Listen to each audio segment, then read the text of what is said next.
السلام عليكم واهلا وسهلا بكم غاليات في فيديو اليوم. فيديو ان شاء الله تنال اعجابكم. فيها وصفات وفيها جزء من تحضيرات الشهر الفضيل. اللهم بلغنا رمضان لا فاقدين ولا مفقودين. وحتى الوصفات هي تتماشى مع شهر الكريم ومع الناس يعني اللي تصوم تقدر تحضر هذه الوصفات. حبيت نذكر الأخوات اللي ما شافوش الوصفة هذه ويكونوا دخلوا جدد للفيديو بهذه الكيكة اقتصادية ببيضة واحدة، ولكن راح تعجبكم بزاف. كاين أخوات جربوها وخلوا لي تعليقهم في الفيديو. ننصحكم بها بزاف البنات. شوفوا، راهي تقدروا تستغناو على لاباتيسري في رمضان. ما يخفاكمش لاباتيسري راهي غاليه بزاف. دونك تحضروها وتقدروا نتوما تتفننوا في الاذواق. تبدلوا مره ديروا ذوق الشوكولا، مره ذوق القارص، ذوق التشينا، وراح تحصلوا يعني على تحلية في رمضان بأقل التكاليف. ولهنا كما كنتوا شفتوني في الروتينات السابقة كان عندي جزء من ليفينغ تاعي اللي لازمها تنظيف ولازمها يعني، وخليتها يعني كي قرب رمضان وهاني جبت. كما تعرفوني انايا نخدم يعني بشويه بالجزء. هذا يعني ما حبيت نفيدكم. والمفيد ان هذاك اليوم واش حضرت هذا الوصفات. درت حساء ولا اروع، يعني بنته بنه حتى من بنته. حتى يعني تنمولي جابدين عاودته الغدوه من داك. واش حطيت كما شفتوني الخضر. ضفت معاها قطعة تاع الدجاج تعطيني بنة. وكنت حضرت انايا البوراك. حنخلي لكم وصفة الحساء في صندوق الوصف.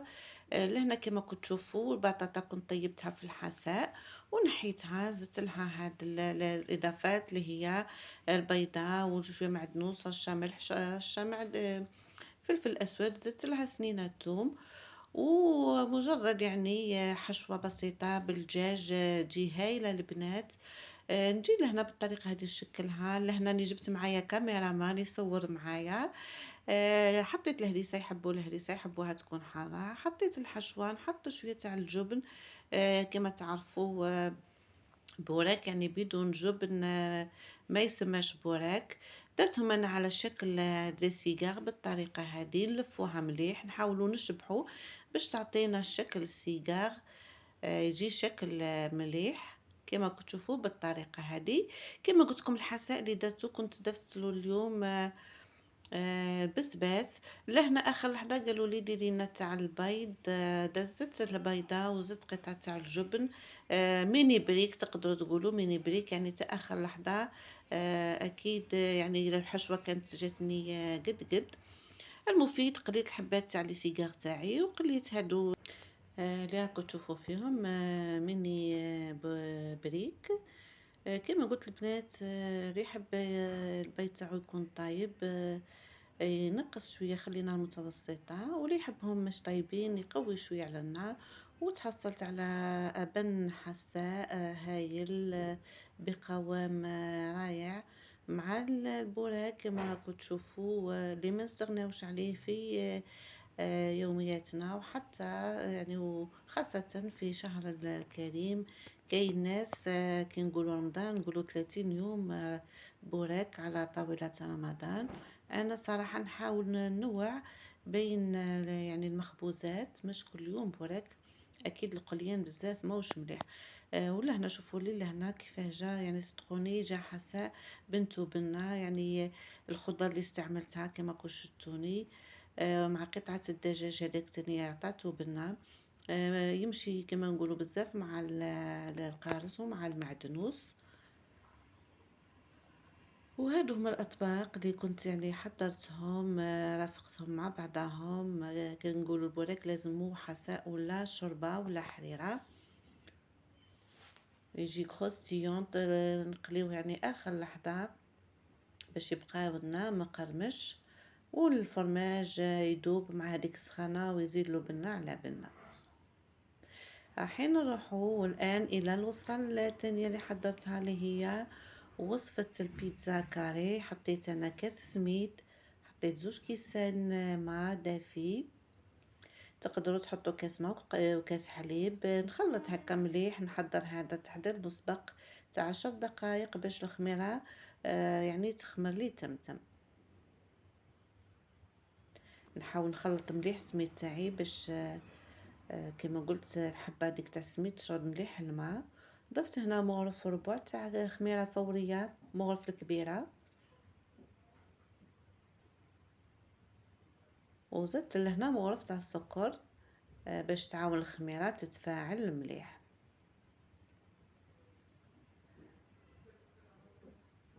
البيتزا كاري من الوصفات المحبوبة للكبير وللصغير، ويعني نحضوها بطريقة اقتصادية، ما تحتاجش بزاف متطلبات خاصة في التزيين تاعها. لهنا حنضيف بعد ما خمرت لي حنضيف نص كاس زيت. انا استعملت هنا زيت زيتون، نتوما تقدروا ديروا خليط ولا ديروا الزيت العادي زيت المائدة. ضفت مغرف صغيرة تاع ملح تكون معمرة، وبديت نضيف الفرينة. حطيت الكاس الاول هذا اللي يهز 250 مليلتر، المفيد نتوما، وزدت هنا نص كاس. خليو العجينه تاعكم تكون تتلاصق مليح. العجينه هذه هايله البنات، تقدروا حتى ديروا بها خبز الدار، راح تجيكم يعني ما شاء الله. لميتها مليح وضفت لها لهنا كميه من الزيت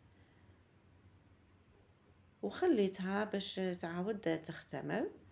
لهنا بعد مرور ربع ساعة 20 دقيقة رجعت ليها لقيتها خمرت. نديكازيها، نكون مسجيه لو مول تاعي لو بلاطو تاعي.